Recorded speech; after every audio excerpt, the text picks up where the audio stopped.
السلام عليكم ورحمة الله وبركاته. أهلا بيكم في فيديو جديد هنعمل فيه الشكلمة. ما ينفعش يعدي المولد من غير ما نعملها. كل سنة وانتم طيبين والأمة الإسلامية طيبة وبخير وسلامة يا رب، وينعاد عليكم الأيام بالخير. هنعمل الشكلمة على نظام الطيبات، بدون بيض، بدون حليب، بدون دقيق أبيض. بجد حلوة جدا جدا، طعمها تحفة، غير إنها صحية ممتازة. هنعملها بمقادير مظبوطة جدا على الشعرة، ما فيهاش غلطة. المقادير هنقولها بالجرام وبالكوباية، وكمان هكتبها لكم في صندوق الوصف، وكمان هقولك ازاي تعمليها من غير نظام الطيبات، وهتطلع معاكي خطيرة. قبل ما نبدأ الفيديو نسمي الله ونصلي على رسول الله صلى الله عليه وسلم، وما ننساش اللايك والاشتراك في القناة. ويلا على طول نبدأ في الوصفة. أول حاجة معانا كسرولة أو حلة، أي حاجة نحطها على النار. هضيف فيها كوباية إلا ربع من السكر، وزنها 150 جرام. لو ما عندكيش ميزان استخدمي كوباية موحدة لكل المقادير. هضيف عليها معلقتين ونص كبار من النشا. هضيف عليهم كوباية من المية، مية عادية خالص من الحنفية، وزنها 250 جرام. لو بقى هتعملي الوصفة دي مش على نظام الطيبات، يبقى هتستبدلي المية بالحليب، بس هتخلي الحليب الوزن بتاعه 200 جرام. يعني لو مية هتبقى 250 جرام، لو هتضيفي حليب هيبقى 200 جرام. كمان النشا لو هتضيفي حليب بتقلليه، يعني بدل ما هتضيفي معلقتين ونص هتضيفي معلقتين بس. تمام كده، ده لو انت هتعمليه بالوصفة العادية اللي هي بالدقيق الأبيض. خلاص. نرجع تاني للوصفة بتاعتنا. بما اننا بقى مستخدمين مية، فانا هضيف عليها معلقتين كبار قشطة، واخداهم من على وش اللبن علشان بس يعززوا الطعم شوية. طبعا لو ضفتي حليب مش لازم من القشطة خالص. هضيف بقى كمان مكون ولازم منه معلقتين كبار من عسل الجلوكوز، حوالي بالميزان حوالي 50 جرام. هو مش غالي، يعني هو بطرمان كده بتجيبيه من عند العطار او من عند مستلزمات الحلواني، تمنه 30 جنيه، وبينفع معاكي في معظم الحلويات. هقلب بقى، وبعد كده هاخد الخليط دوت وهرفعهم على النار مع التقليب المستمر. هتلاقي عسل الجلوكوز ده فك معاكي على طول. هو جامد شوية لان انا كنت حاطاه في التلاجة، وعامة يعني هو عسل الجلوكوز بيبقى جامد، بيبقى جامد شوية، بس عشان انا حطيته في التلاجة فجامد اكتر. تمام. يستحسن يعني لو حطاه في التلاجة تطلعيه قبلها مثلا ساعتين 3 علشان يهدى شوية ويفك. بتستمر بقى بالتقليب في الخليط وهو على البوتاجاز لغاية لما يتقل ويبقى مهلبية، بس خفيفة شوية بالشكل ده. تمام. بنزلها بقى في حاجة غويطة وهي سخنة علشان هنشتغل فيها على طول وهي سخنة. بعد كده هضيف لها تلت كوباية سمنة، أي نوع سمنة أنت بتحبيه، بالميزان 70 جرام. بنقلب بقى، يعني كل حاجة هتحطيها هنقلبها على طول. تمام. بعد كده هضيف ظرف من الفانيليا. أنا ضفت فانيليا برتقان لأن ما كانش عندي غير ظرف واحد من الفانيليا العادية، فسيبته للشربات. فاستخدمت بقى فانيليا البرتقان ده، بس طبعا يفضل تستخدمي فانيليا عادية علشان تكون ريحتها أهدى شوية. البرتقان بتبقى ريحتها شديدة شوية.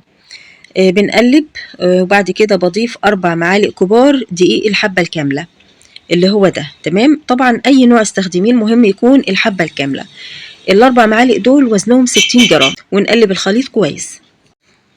طبعا لو هتعملي الشكلمة من غير نظام الطيبات، يبقى هتضيفي دقيق أبيض عادي بنفس المقدار. تمام. بعد كده بقى هضيف 3/4 كوباية من دقيق السميد، اللي هو دقيق البسبوسة السايب اللي بيجي من عند العطار، وزنهم 170 جرام. وبما اننا بقى مش ضايفين بيض، فهضيف ربع معلقة صغيرة بيكنج باودر كمادة رفع، وما تزوديش عن كده علشان الشكلمة ما تفرش معاكي خالص، يعني ما تفرش معاكي قوي. مادة الرفع دي بديل البيض. طبعا لو هتعمليها من غير نظام الطيبات، يبقى هتضيفي بيضتين بدرجة حرارة المطبخ، وبنحطهم مع الفانيليا في الأول، وكمان الفانيليا بدل ظرف هيبقوا ظرفين. خلاص كده. بعد كده بقى بضيف 250 جرام من جوز الهند الناعم، لو خشن اضربيه ضربتين 3 كده في كبة الخلاط. ضفت بقى جوز الهند، ما ضفتوش كله، سبت شوية كده على جنب لما اشوف قوام العجينة هتحتاج تاني ولا لا. حسيت ان العجينة طرية شوية فضفت باقي جوز الهند. وانت كده بتقلبي في العجينة، هتلاحظي كده ان لونها ابيض كده شوية، مش لونها ذهبي كده، علشان احنا طبعا ما ضفناش بيض. اضافة البيض بتدي لون ذهبي كده جميل للشكلمة في الاخر، بس ان شاء الله الشكلمة بتاعتنا هتبقى لونها جميل برضو. لو حسيتي ان العجينة طرية معاكي، ممكن تضيفي لها معلقة دقيق او معلقة سميد او جوز الهند. انا بفضل السميد او جوز الهند. وده كده قوام العجينة بتاعتنا. قوامها مظبوط جدا، ما احتاجناش ان احنا نضيف اي حاجة. المقادير مظبوطة على الشعرة. القوام العجينة زي ما انتم شايفين كده، لا هو خفيف ولا تقيل، هو وسط. تمام. هدخلها بقى التلاجة على ما اجهز الصاج والبلبلة اللي هنشتغل بيها. حضرت الصاج اللي هشتغل فيه ودهنته دهنة سمنة، واي بلبلة بقى عندك اشتغلي بيها. وحاولوا انت بتنزلي الشكلمة من البلبلة تكون مليانة كده، مش رقيقة ولا صغيرة، علشان ما تنشفش منك. نخلي بالنا من النقطة دي. وانت بتنزليها كده من الكيس هتحسي انها سايحة طرية، ده لانها لسه دافية. فما تخافيش خالص، هي كده بتكون سهلة في نزولها من الكيس.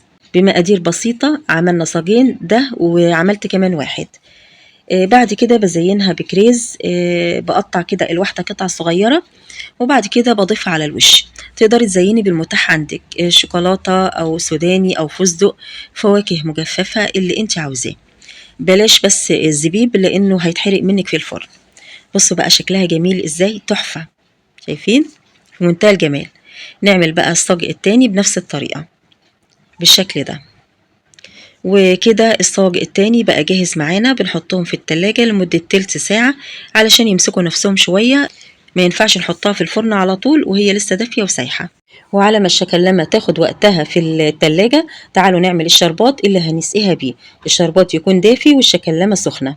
علشان اعمل الشربات هحتاج نص كوباية سكر، نص كوباية مية، وعليهم معلقة عسل جلوكوز، وعصير نص ليمونة. هرفعهم على النار بدون تقليب، والنار تكون هادية. وبعد الغليان بسيبها لمدة دقيقة بس تغلي، وبعد كده بطفى عليها.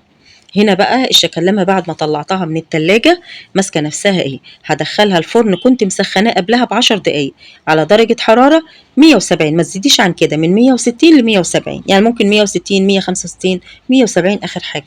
حطيتها على الشبكة في النص. اول ما تاخد لون من تحت بنولع لها الشواية تاخد لون خفيف من فوق، اللون الذهبي. واول ما بنخرجها من الفرن بنسقيها بالشربات على طول. هي مش بتاخد وقت في الفرن، هي حوالي نص ساعة وبتكون جاهزة معاكي. بسقيها بطريقتين. دي اول طريقة، بجيب الشربات بتاعي وعلى كل واحدة كده بحط عليها شوية، طبعا اول ما بتخرج من الفرن على طول وهي سخنة. والطريقة التانية في الصاج التاني، بعد ما طلعته اهو حطيت الشربات في طبق، وباخد بقى كام واحدة كده وبحطهم في الطبق الشربات ده، وبسيبهم مثلا كده يعني حوالي 10 ثواني 15 ثانية، مش أكتر من كده، وبنخرجهم على طول. طريقة الطبق دي أنا بحبها أكتر لأني بحس إنها بتشرب شربات أكتر من الطريقة التانية. الشكلمة بتاعتنا صحية جدا، على نظام الطيبات، شكلها جميل وطعمها أجمل تحفة. بعد ما بنسقيها بالشربات بغطيها كده وبسيبها لما تبرد خالص، وبعد كده بغلفها بالشكل ده علشان نحافظ عليها انها تفضل يعني فيها طراوة، ما تنشفش يعني من الهواء. وكمان ما تكرفش كده من التلاجة اي حاجة كوني حطها يعني في التلاجة. حطيت كل واحدة في قطعة كده من الاسترتش، او ممكن تغطيهم كلهم يعني مع بعض كده، غطى عليهم كلهم باسترتش برضو او بكيس بلاستيك. تمام. زي ما انتوا شايفين كده ممكن تزينوا. انا زينت شكلت يعني زينت بالكريز، وحطيت جنب واحد كل واحدة كده شوية كده من الفستق المجروش. تمام. طبعا التزيين ده براحتك خالص. طبعا انا حطيت الفستق المجروش دوت بعد طبعا ما حطيت في الشربات وخلصتها خالص، ومش كلها يعني، انا في شويه بكريز بس وفي شويه بالفستق المجروش. تمام. اللي انت حباه اعمليه، المهم ان هي جميله جدا وطعمها تحفه. خلاص جربوا الوصفة وإن شاء الله هتعجبكم. كده الفيديو بتاعنا خلص، أتمنى يكون عجبكم. ما تنسوش بقى اللايك والاشتراك في القناة، وأشوفكم على خير في فيديو جديد. مع السلامة.